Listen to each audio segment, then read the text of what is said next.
dekat Al-Masad ini kan tuan-tuan sekalian adanya huruf B yang mana bertanda mati yang perlu kita jaga. Contohnya dekat yang pertama, B berbaris sabdu. Tabbat. Kita kena merapatkan bibir.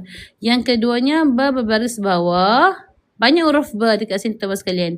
Kemudiannya B bertanda tanwin bertemu dengan waw, hukumnya adalah idgham ma'al gunnah. Kita kena mendengungkan bacaan dan yang seterusnya. B ini bertanda sabdu, bila mana nak berhenti maka kita wajib sukunkan dia.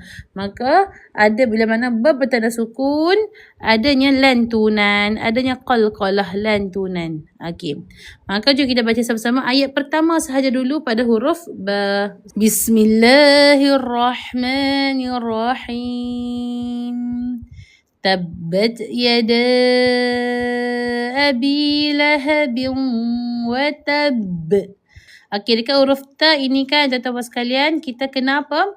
Dekat huruf ta ini kita kena letakkan hujung lidah kita dekat belakang gigi atas. Okey, seterusnya dekat ayat kedua dia ada huruf B dekat belakang ni.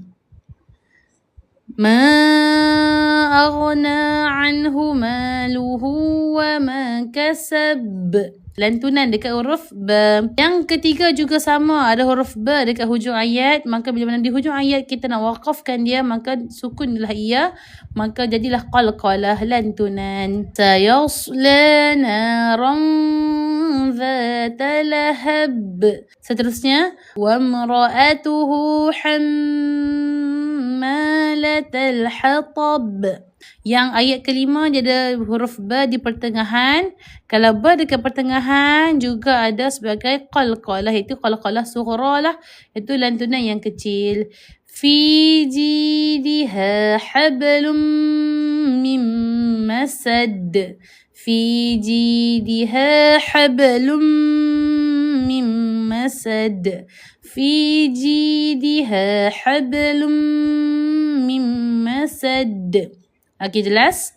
Okey, jadi macam itulah bila mana kita menyebut huruf B, kita tahu makhrajnya, iaitu bibir dirapatkan, bila mana B bertanda mati, dilantunkan suara.